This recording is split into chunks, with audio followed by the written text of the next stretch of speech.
Oh, it is on. Okay, I'm okay. Can we get a roll call? Chair Nichols, Vice Chair Lucas, Present. Trustee Case, Present. Trustee Markle, Present. Trustee Olivas. A quorum is present. Okay, item 2 is public comment. If we have any members of the public who wish to address the Library Board of Trustees on any topic that is relevant to or within our authority, you can come forward and speak now. Oh, yay. How do we? My apologies. How do we roll? A little over. Oh, do we have a line, a phone line? I don't remember. We don't, so I don't see any members of the public here today for item 2. Can we add him into our roll call? How do we do that? The Olivas is now present Okay. For the record, Trustee Olivas is now present with at us 5:34. at 5:34.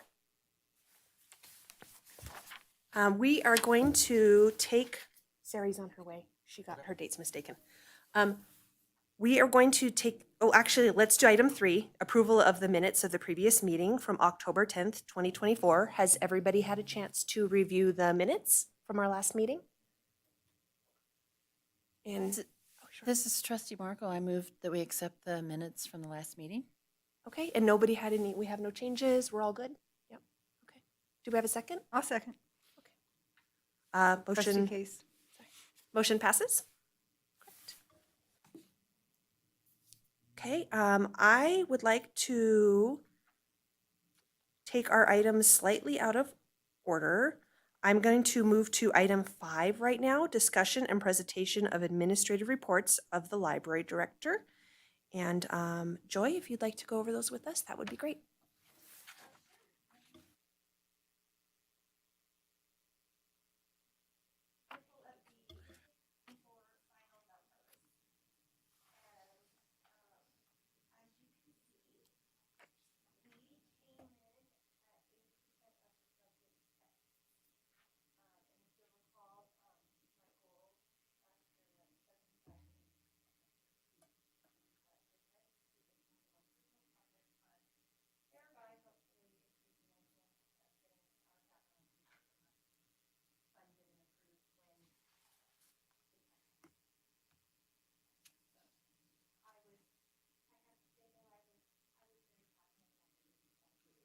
I mean, I should probably go buy a lottery ticket. I was watching it, of course, but the land is actually on.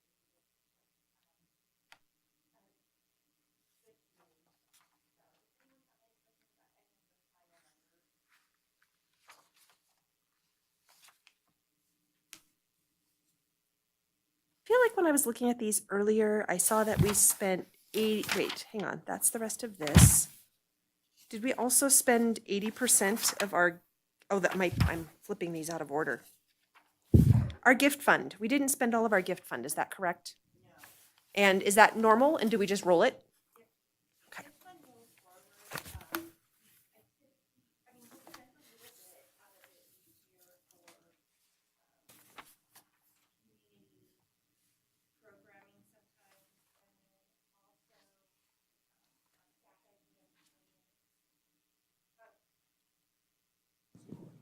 I hadn't turned it on.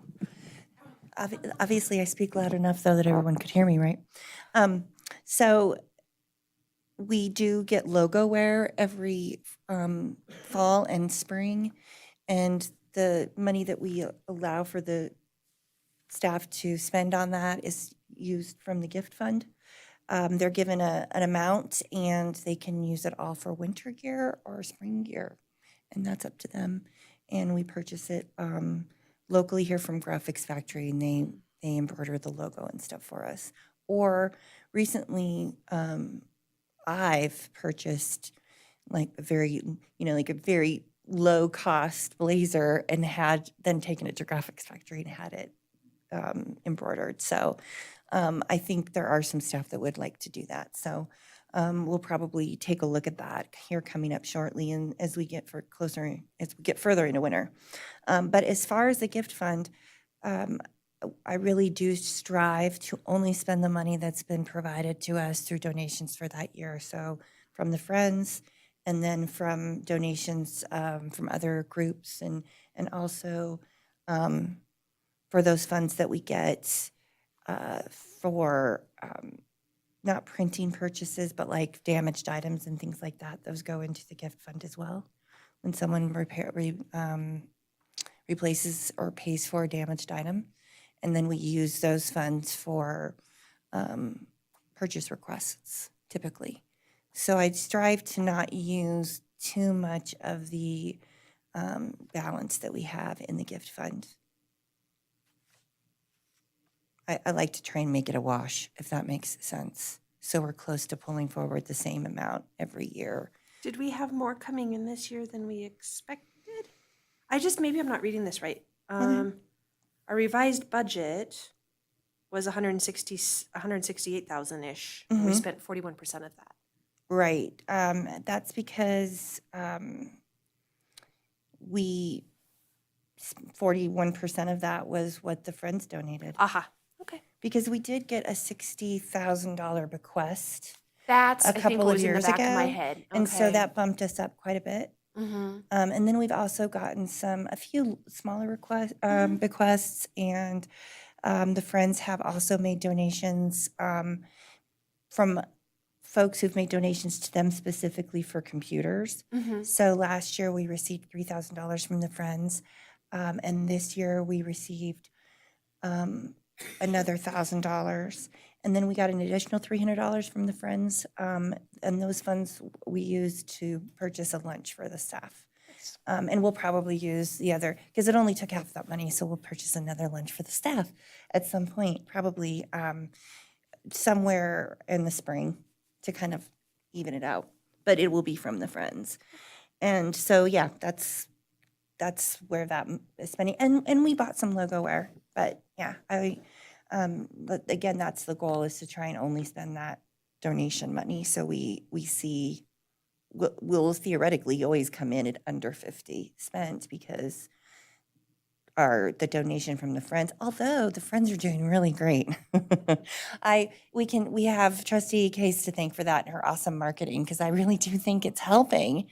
And so as they see an uptick in their sales, then we see an uptick in the donations. So, because these budgets are not balances, right? So I'm just trying to, in my head, I'm just trying to picture we've got an extra chunk of change we didn't spend this year, which is great. Does it then show up in next year's budget and then also as an underspend again next year? Is that like how we kind of carry the balance, is the 60% we didn't spend, we'll just kind of see it each year? yeah, for the gift Okay. fund. For the gift fund, yeah, rolls that's, forward, yeah. yeah. Mhm. Okay, thank you. Yeah, so I try to make those numbers not to see a big dip. And if there is a dip, you all will know about it, because I'm not going to spend a significant amount of money out of the gift fund without saying, hey, what do you think? Because, and that's part of your statutory obligation, is to weigh in on purchases from the gift fund. So, outside of the donations, I should say. It's sort of been just a given that when we get donations from the Friends, what we're going to spend that on. And I also do, as you know, I present to you guys like, well, here's what I'm going to suggest or request from the Friends. Here's what I'm going to request that we spend this money on. And then I go to their meetings and give them updates on what we've bought and how many items we got and stuff like that. So, those were the fiscal 24 totals. And now we're on to the fiscal 25 and where we're at so far this year.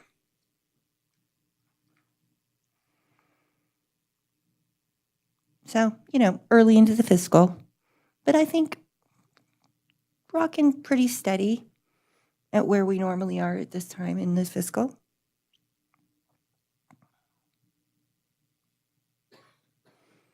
Any questions about that? No? Okay. Any questions about fiscal 25's gift fund?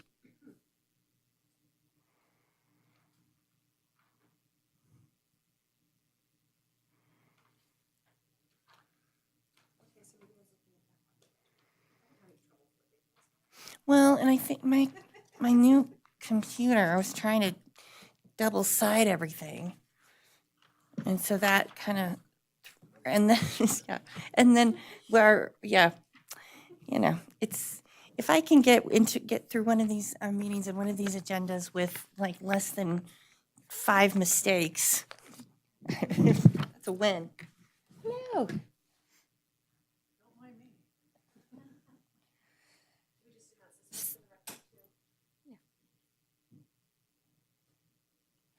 Chair Nichols has joined the meeting at 5:45.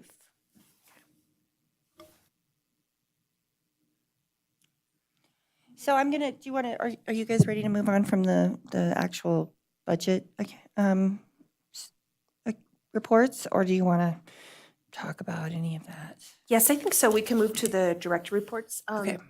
We are going slightly out of order so that we could talk about the proposals last when you got here.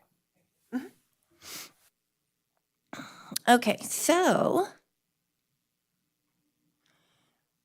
we have a new circulation supervisor. Her name is Allie Whipple. Allie comes to us most recently from the Supreme Court Law Library. She's been in libraries for a really long time and has actually already worked at the Carson City Library in the past. So she's got about 14 years of experience, and boy, has she hit the ground running and is just doing great. So, and thankfully and luckily for us, our new ILS COHA that we migrated to last summer, the Supreme Court Law Library had also migrated to whilst she was there. So she has already gone through one migration to this ILS. So that's been really helpful. And she's just, she's doing great. So I can't speak more highly of her. Our senior workforce development professional position that's associated with the GoEd contract has been filled. Tammy Westergaard officially started with the city on November 4th, and she will be dedicating 10 hours per month of her time to Carson City Library exclusively. Now that we've got that position filled, I am going to be posting for the workforce development and social services coordinator that is part of our permanent staff that will work alongside Tammy. So Tammy will help me make the selection for that position so that when that Tammy's position ends, our transition from 2 people to 1 person will be seamless. So I expect we're really going to start ramping up And our workforce development. our personal hire, or the library's hire, will be full-time, right? So Yeah, Tammy will be kind of like a mentor and like helping train and lead, Correct. but only there, you said 10, so quarter time? yeah. Okay. And Tammy formerly worked for the state, correct? She is a former state librarian. That's She what I was the thought. deputy state librarian, then she was the state librarian. I was her assistant to the state librarian while she was the state librarian. And she also was formerly the deputy at Carson City Library. So long time in the field. Perfect. And she's been doing this workforce thing. She was doing this exact same job with GoEd for the last 3 years. So we're just going to keep moving that work forward. And then I've got a senior library assistant position that's posted. We've had some pretty good candidates come in here in the last week. So I'm hoping to do some interviews, and then another senior library position will post. And then we might actually be fully staffed. I hate to say it out loud because I'm afraid it's going to just jinx us. I just wanted to mention there was an article in Carson Now about about Tammy's the work she's been doing with workforce development. It was quite an extensive article about a research paper that had been written and international and working with this workforce, what is it, individual career mapping. Yeah, she's actually in Spain right now presenting that. It's it was quite a nice article. It's a long article. Yes, it was very, very nice. And it's just great that we're going to be associated with that. So yeah, I'm really excited that we're finally getting it over the finish line. And I mean, that piece of it, now the real work can begin. So that'll be really exciting. So yeah, we will hopefully, I mean, last time we had that workforce development and social services coordinator position posted, we got crazy amounts of candidates who were all very qualified. But we're not as strong in both sides of that position. So I do think, though, this time we'll also have some really good candidates. So here's hoping. Special programs that we're having in November. If any of you are interested in coming and getting an update on our master plan, the Carson City Community Development Director, Hope Sullivan's going to be presenting. She has been coming every November, and she's been doing a really good job of promoting it from her office as well. And we are on the city or on the Nevada Appeal calendar. So I know she's had quite a few folks turn up every Saturday. Next Saturday, so it's this Saturday and next Saturday, the last two. I expect that as they move forward and get closer to finalizing it, she'll probably do this again, just as an opportunity for a community update. So, but it's nice to be able to have the Digitorium available to host that for them. We've got a Suncatcher Craft, which is tonight's actually, and it's kind of like mandala meets a dream catcher. They're very cute. They're very fun. And we've been having crazy, great feedback on our arts projects that we've been doing. Like we've had paint your own bookend. So they come in and we have all these metal bookends and folks come in and paint them and then we use them throughout the library. So the folks who paint them get to walk through the library and see where their bookend that they painted is. And so it gets people really, and then the scavenger hunts as well. We've, been doing those seasonally. Those get people, we've got cutesy decorations up and stuff, but those really get people walking through the library and kids going to sections of the library they may not have gone to before, like nonfiction, for example, because they have to go there to find their scavenger hunt clue so they can get a little tchotchke prize at the end. So, I think we've had a really good turnout. Haley Wilson, our programming and outreach coordinator, did an event at Boardwalk Bray celebrating Hispanic Heritage Month, and it was super fun. They had a band there, and the singer was probably like a 12-year-old kid singing in Spanish. It was great. There were folks there dancing, and it was really fun. And I think we had about 130 people stop by our table, so pretty good for a Wednesday night event. And then our off-the-shelf book club this month is Burnt by Claire Frank. And this has been a really popular book. And she's sort of quasi-local. And she's going to attend and do an author talk and participate in the discussion at each book club discussion. So you don't necessarily have to have read the book. I think there's probably oftentimes that folks come to discuss and talk about the book and haven't read the whole thing. So she'll be there. So it's a hybrid author talk and discussion, if that makes sense.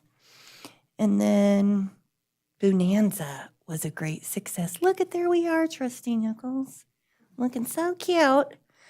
We had about 2,700 people stop and visit with us.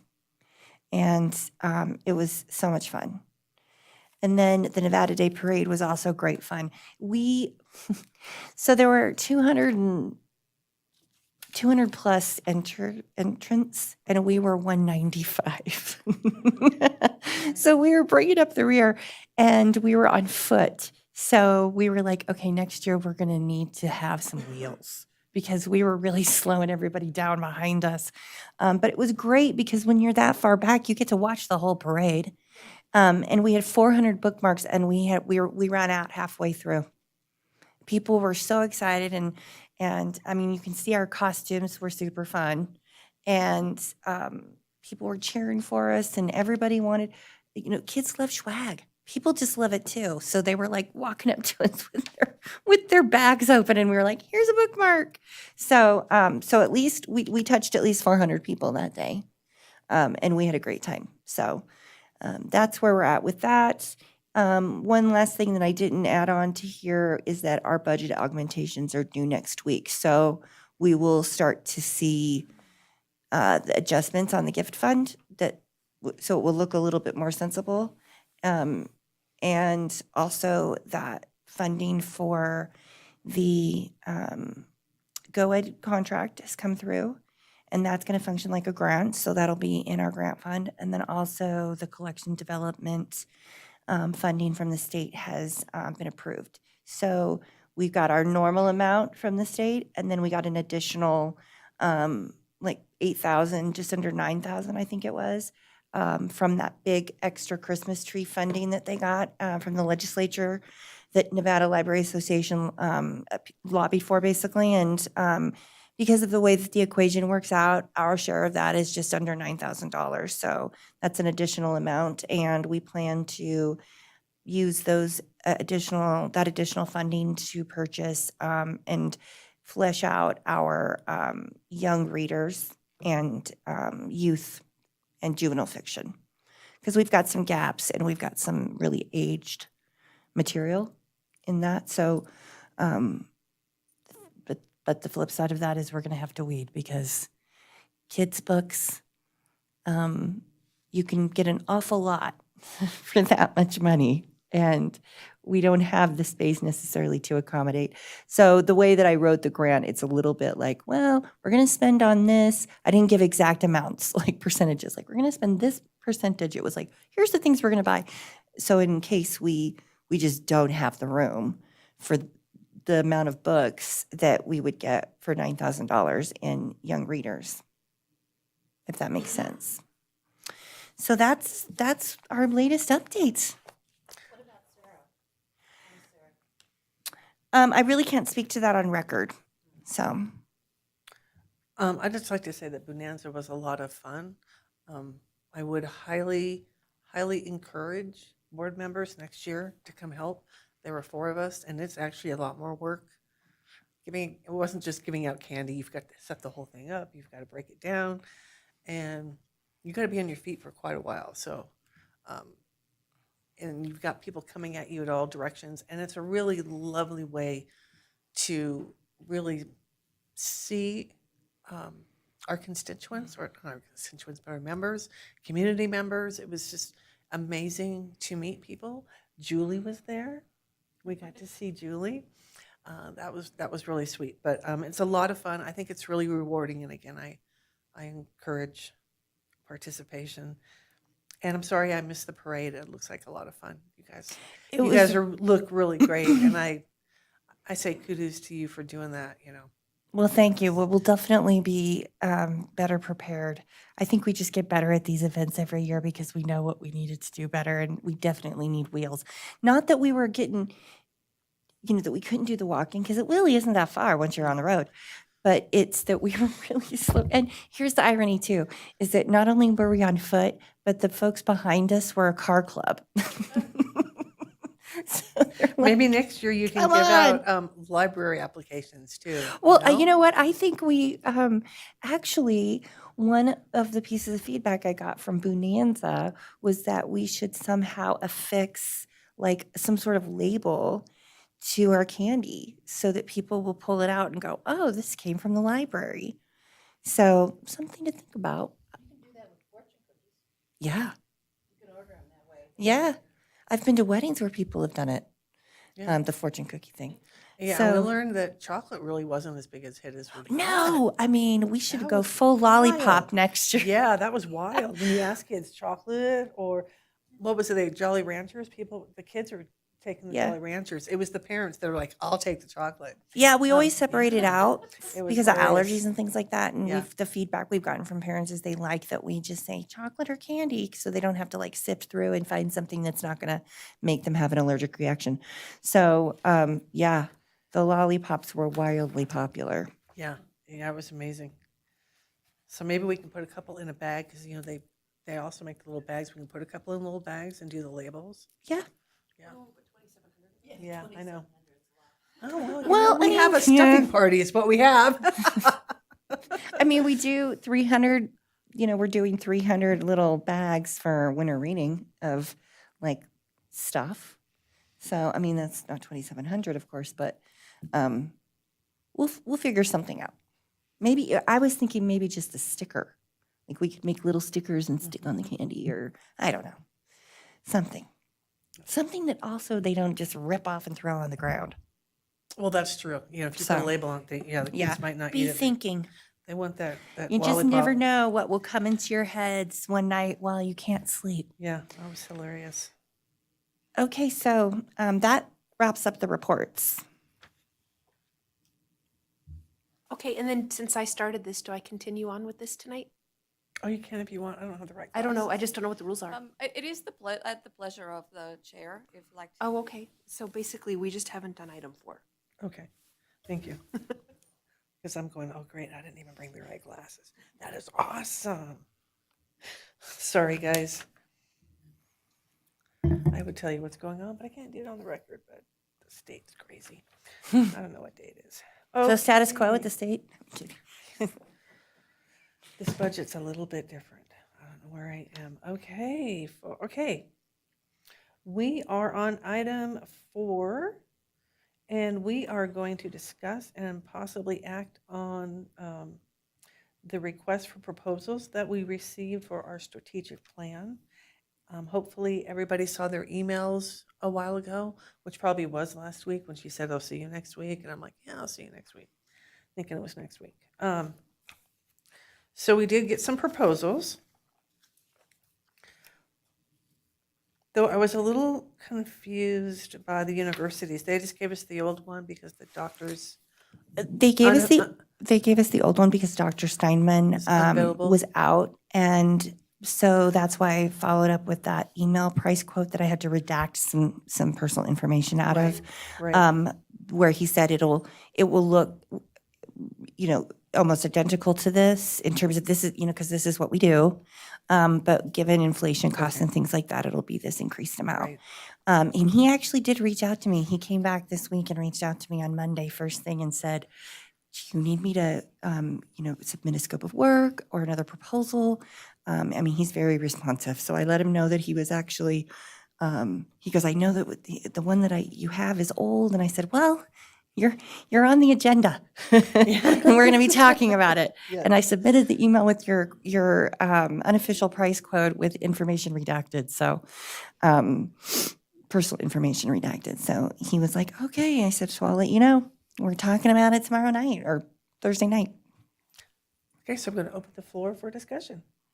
So when I was reading the prior proposal from the university, I'm assuming that you were kind of thinking that maybe we were going to go for a biannual update, right? So that would vary from our methodology before. Right. Did you talk to Dr. Steinman? Like I that would have been one of the changes, or? I haven't talked with him about it, and we could. I don't know that it would affect the price. So it's sort of one of those things where, if we choose to do it, Twice as much work, just less frequently. So kind of the same in the end. Yeah, it would be kind of 6 of one, half a dozen of the other. And then there are advantages to it in terms of statistics gathering, but then there are disadvantages in that the staff, we don't meet as often, and the staff, although I think they would continue to be engaged, I think they really enjoy doing it every year. And I do think it delivers the message that our strategic plan is what this is what we conduct ourselves based on. These are our goals. this is our purpose. I think they really enjoy giving that the feedback and being involved in that, but also it's a very nice way of reiterating what our strategic plan is, because there's lots of libraries that they do their strategic plan. There's lots of organizations that do a strategic plan and never discuss it again. But didn't So you say that even if you did it biannually, that you bring it up during staff meetings? all the time. So it's Yeah. not like you wouldn't be talking about it. No, They wouldn't be able to give you input just, every 2 years. no. So, yeah. Especially it's important because unfortunately, as we know, people leave. So Right. if you just talked about it every 2 years, you might have a new staff member that goes, No. I have no idea what you're Yeah. talking about. No, they're expected to read it as part of their onboarding. Right. So, and we have the most recent copy. They have several different ways they can access it. It's on our website, but it's also in our shared drive, our Google Drive. And then, usually after we update it, when Dr. Simon updates it, I send out an updated version to everybody. And then of course, it gets then saved on our website and saved on our, in our drive. But when we first get it back, I send it out to everybody. But like you said, people might leave. And so they wouldn't have gotten that original, they wouldn't have gotten that first delivery of it. So. Right. So there's that. There's the USAID one, the University Center for Economic Development, and then there is the other from Territory. And there, I was kind of struck by the differences between the two bids. It seemed A lot. very different. well, to Territory's credit, they really worked hard to get us to that number. I was very honest with the gentleman who submitted the proposal and told him that we really didn't want to go over 15, but that there might be a little bit of wiggle room. And he was completely honest with me that their average strategic plan of this type is $75,000. But they do huge library systems. If you looked at their prior customers, they're huge library systems. They did Seattle Publics. They did Henderson's. Henderson isn't huge, but it's 500,000 people, or somewhere around that. They have multiple branches. So he really did work hard to get us to that, and he agreed to waive his fee. But The budget didn't seem very transparent to me. So there was the total, but then there were travel costs that weren't itemized. You have no idea how much those travel costs would be. It seemed like there were other expenses that would be involved. that was the impression I got looking at this as well. That was one of the things that stood out to me as well, is because I thought, well, where are they coming from? Why isn't there a spreadsheet that says if we had to come from Denver, I don't know. I seriously don't know, They're in where California.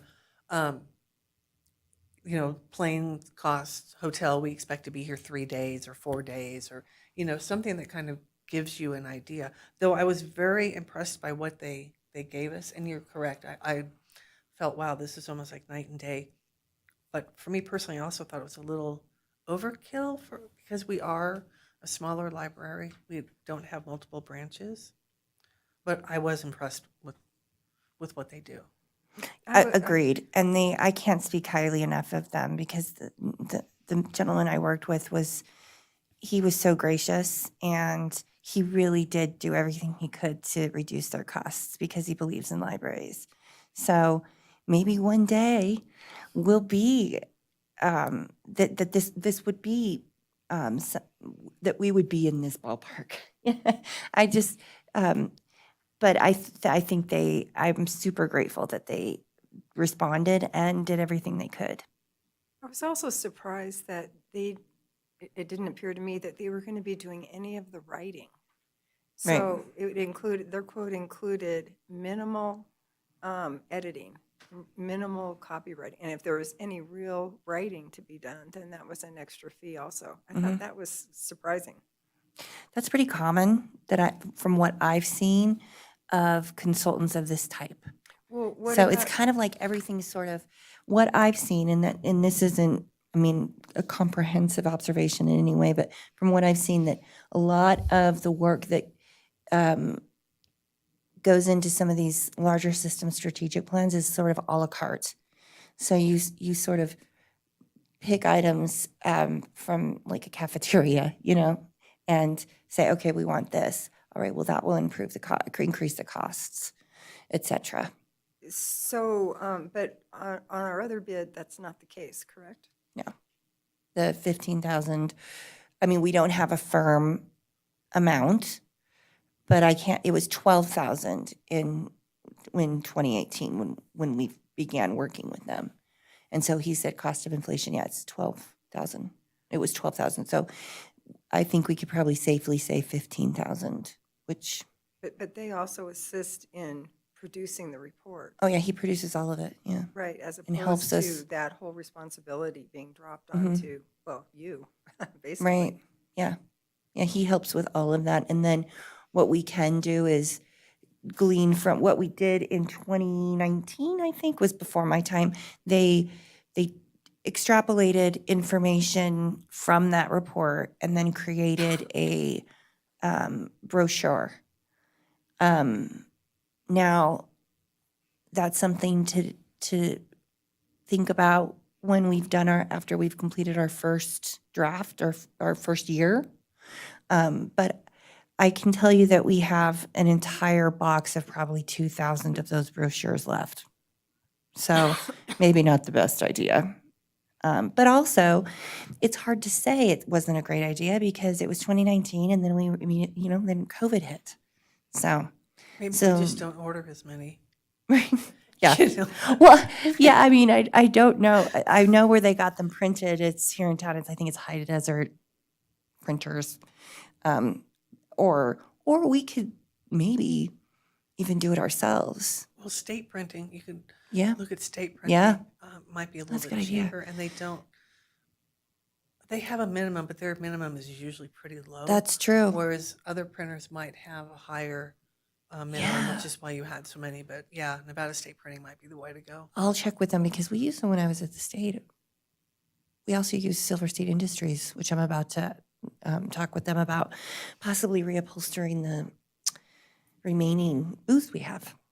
So anyway, well, that's for another time. But Can you but refresh, thank you for mentioning that because I had totally forgotten about the state printing office. could you refresh my memory a little bit? When Dr. Steinman does this, he is at the university. Does he have he has help from graduate students and whatnot He has too? staff, Like, and then he also has help from interns. Yeah. staff and then interns. Mhm. Okay. And so maybe part of the lower cost is because it's not all highly paid private professionals. It's part of the Yeah, I mean, university he's system. got help. He's got help with for people doing like Mhm. once we come and he comes and we do the surveys. We have people come and do Mm-hmm. the. Last time they did it at the sheriff's office, but having the community members come and answer surveys and things and do did a little presentation. I think that it would. I would like to do it at the library. And I know there was probably a very valid reason why they did it at the sheriff's office, but I think it would be good to do it at the library. We have the space. And yes, I'm sure that is part of the reduced cost. Also, that he's in Reno, so there's less cost for travel. And it also breeds a lot of goodwill in the community for them. A lot of libraries in Northern Nevada use the university for this type of strategic planning. But yeah, I would say there are a variety of reasons why the cost is lower.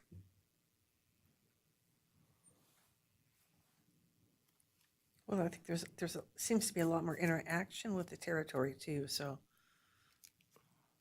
I'm sorry, and like interaction, a lot more workshops and with territory or with territory. So that might be why it's also higher. Yes, Yeah. and it would make sense that there would be that would be their sort of process because they are used to working with these larger systems, right? So they would have to they'd have a bunch of different workshops because they'd be presumably they'd be having those workshops at different locations. So like if you were at the Seattle Public Library, which they did, Seattle Public's strategic plan, that's a lot of different libraries that they're going to and getting that community because those libraries are in specific communities within that community. So they're going to go to each location and figure out what their location, the users in their location want, what that demographic needs. So it makes sense they would have more workshops. Joy, when they hold those workshops and one-on-one interviews, who are the stakeholders that they're including in those conversations? Do you know? Well, from 2018-19, my understanding is it was open to the public. So anybody who wanted to come and participate could, because everybody's a stakeholder. And I think we could also I mean, working with Dr. Steinman, it's not going to look like it did before because I'm a different director, we have a different staff, et cetera. Because I think I'd like to talk with him a little bit more and have a better understanding of what their process was last time and what, from his perspective, what we could do to sort of increase turnout. I think they had a pretty decent turnout, actually, but, and I think he has some ideas about that, just in, anecdotal conversations that we've had. But everybody is a stakeholder, really. Yeah, Does that answer the question? there were open invitations for Yeah. people to. I mean, we would Yeah. market it and give plenty of time to let people know that it's coming up and, I guess one of my concerns is, there's a certain demographic of folks that will come to meetings like that. But it seems like there should be some real deliberate outreach to try to get voice of rest of the community members that might not necessarily be the ones that see a workshop or whatever. agreed. advertised. Yeah. And he'll work with us on that. That's part of the collaborative experience. And that would definitely be something. I don't know how they arrived at how they were going to do the workshops last time. My sense that it was a bit squishy in that they chose to do it in one way, but there's no reason that I've seen in this proposal and from the experience working with Dr. Steinman that we couldn't be more deliberate and targeted in our marketing. Yeah, that'd be great. So, and I think, we have the benefit of hindsight to say, okay, here's maybe how we get out into these other communities and target these other audiences, and see how that goes. But I don't get any sense that, it would be a collaborative relationship. I don't get any sense that, I certainly wouldn't expect Dr. Steinman to be the only one who's like out there letting people know that we need feedback. There's a lot of responsibility on me and on everyone of our library team to help get the word out about this so that we get a decent turnout, that we get a good turnout and we get enough of a variety of different stakeholders. So, and we'll learn as we go with each workshop too. If we see, there's only people here there's only storytime parents here. Okay, then what can we do to reach out to older folks or teenagers, that type of thing. So it is a bit of a process that you learn from each time. Right. We have a nice community radio too that we could. Oh, and we have a friendship and really partnership with them. In fact, when we walked past them in the parade, they were like, "Here's the library. We love the library." So yeah, we've actually been working with them to come up with some things that we can do together. So they were actually supposed to come to our summer reading kickoff party, and then something happened. Like there was a last minute emergency, and they weren't able to make it. So, but hopefully. Yeah, I We'll see think that there's come to a lot of fruition. opportunity to reach out to the community. I agree. Social media, Carson Yeah. Now, the radio, the library, sending information to the school so the parents have it. I think when it comes to outreach, more is more. Mm-hmm. Yeah, I'd rather, yeah. Yeah, and conducting those one-on-one interviews, I think was mentioned in the proposal, sounds like a really interesting idea also. I think you get maybe a different level of response from that. Mm-hmm. And Yeah. then trying to broaden the base of who's getting a one-on-one interview, I think would be really interesting. I agree. Anything else? Are we supposed to vote on one or? Yes, so it's I don't know that you have to vote. It's, If I may, this yes, is, please. Mihela Niagos, Deputy District Attorney for the record. So this is an action item, and if you'd like to make a motion, whether to approve one of the proposals that were submitted, and that can be a recommendation that is made for the purchasing department to approve the proposal. Okay, thank you. And that would be added to the budget. And this, you're probably able to answer that. We have an allocated budget for the strategic plan, right? We can take it from several different budget line items if we want, but probably the most sensible would be professional services, which we have plenty of money either there or contractual services to cover that 15,000. So I have a question for you. Do we first vote on which one and then vote to go ahead and? No, you would just be voting if one of the two proposals that were submitted, you consider that it's the appropriate one that the city should retain to provide these services. Yeah, Does this trustee answer your Olivas, so, question? yeah, because I'm just kind of hearing that with the familiarity and the price that you said is probably the way that we're looking at going. I echo everything here about the territory contract. You know, I think there could be some escalating costs in there that we're not going to see. So, and I think the familiarity with you said is a good way to go. So do I have a motion? Trustee Olivas, for the record, I would like to make a motion to have Director Holt move forward in engaging USAID for our strategic plan from 2025 to 2030. Trustee Case, second the motion. All in favor? Aye. Motion passes. Thank you, everybody. I appreciate everybody's insight, too. Likewise, that was, yeah, I appreciate it. I think it's going to be, it'll be good. And it'll look different than it was last time just because it's different people, different time, et cetera.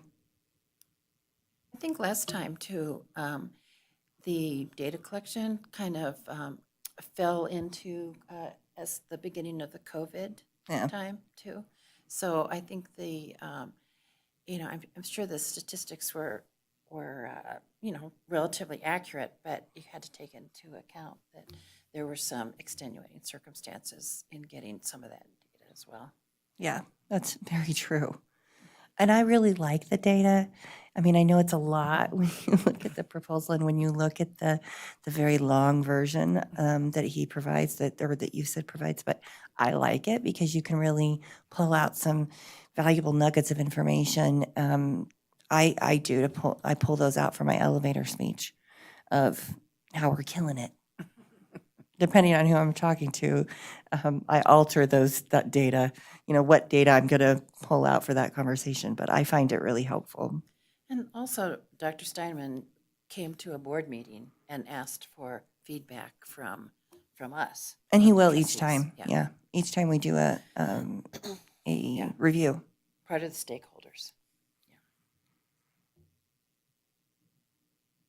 All right, I think that's, and we've covered all the stuff I have. Okay, so moving on then to item number 6. Any board members' announcements or requests for information? Anything you want to see on the next agenda, please?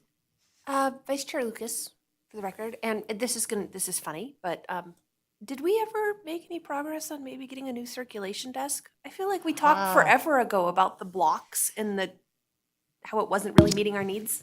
Funny you should mention that. Actually, Allie Whipple, our new circulation supervisor, and I have already discussed that. And she's on it.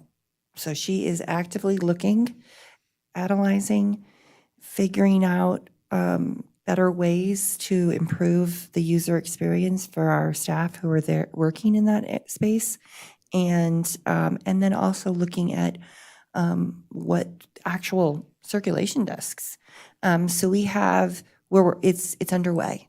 I'm hoping that we'll have a better plan and more information after the start of the new year. So hopefully in January we'll have a little bit more time to sit and talk about cost and things like that. So Trustee Case, we had a community member come into the bookstore who was very upset about the folks that were out in front of the library. I guess he was walking into the library and people were yelling at him and cursing at him. And so he came back to Browsers and was complaining a lot and was asking who could he go to lodge a complaint. So He can come to me and lodge a complaint. He can come here and lodge a complaint. He can go into the library and lodge a complaint in the moment. Yeah. well, I guess I'm kind of his proxy. So they said, Ah. "Oh, we know somebody who's on the board. We'll tell her." Right. Well, if it's unfortunate that if someone's experiencing that, the best time for them to lodge the complaint is in the moment. So that if those folks are out there yelling and being inappropriate, we can immediately go out and address that. Because otherwise, unless there's more information made available about who the culprit was, there's not a whole lot that we can do about it. And I will say that we are very much on top of people yelling, people doing all manner of things that we've discussed here before. So Right. I can say that, and that's why it's hard to know, because we have had folks come in to the library and say, someone was yelling at me as I walked past. And I witnessed that person walking past, and that yelling not being directed towards the person walking past, but amongst themselves. So if they are speaking loudly or being inappropriate, we will go out there and ask them to quiet down and to, abide by the rules.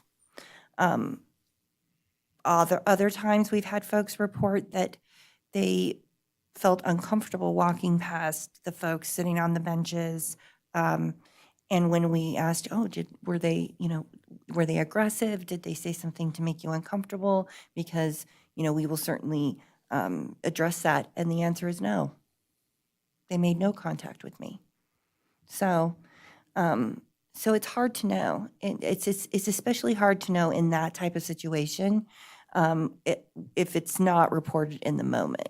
Because I would be more than happy if that person came in, and this has happened quite a few times actually, where someone's come in and said, I walked in and someone sitting outside was yelling at me, and I will go out and talk to the person who is allegedly yelling.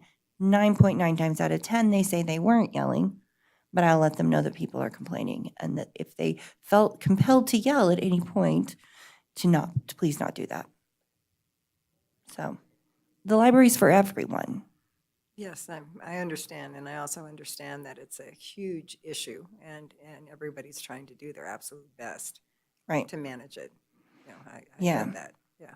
Because as I think it was Trustee Markle that said on record a few meetings ago that it's a citywide problem. Right. And we're part of that, and we're trying to do everything that we can to manage it. We're not alone in trying to manage it.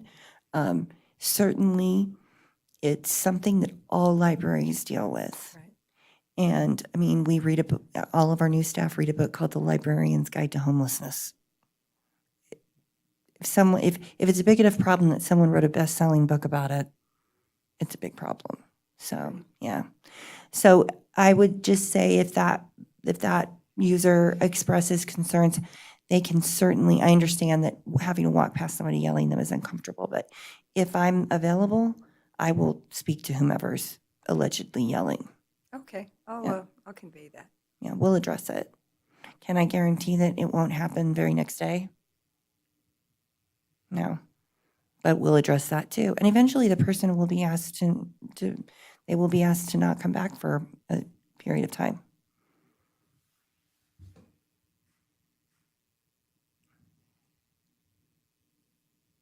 So I have a request, and I'm not sure if it can be met yet, and I'm hoping I'm using the right words. Okay. But I wanted, in our next meeting, what I'd like to see, if possible, if Tammy Westergaard has, I'm going to call it an action plan.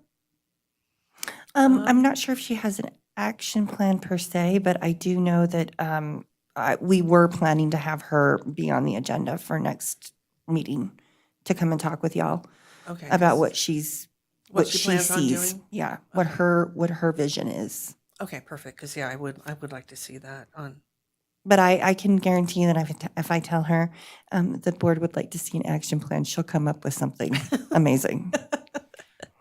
Along those lines, do we meet in December? We do. Not, we do? Yeah, Mhm, because okay. we changed it instead of doing the November/December, we decided to stick with December since we changed the dates.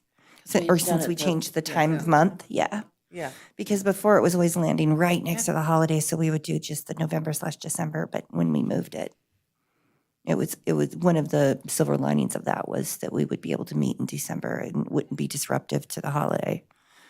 I guess that begs the question, do we need a December meeting? Can we go till January and have Tammy present then? Why would you not want a December meeting? Would there, I mean, yeah, I mean, there's just a lot happening, you know, it is holidays and that sort of thing, and, I would just, I mean, personally, I think we should do quarterly meetings and not monthly, but that's not here nor there. Helen Jagerson, for the record, I just wanted to point out that this is not an item that is agendized and you can make an action on, but you Oh, are okay. addressing it during the request for Information. information, and request for I information would for just leave it at 2025. this level at this time. Typically, the items that are added to an agenda are decided by the chair in coordination with the library director. So if you'd like to have items set on the agenda according to bylaws, the chair will decide those. And if there is a majority of the other members that would also like to add something to an agenda, it can be done as well. thank you. Belay my last. Would the majority, would you like to see this discussed on next month's agenda for 20? When do we do the calendar approvals? Isn't that when this would kind of happen?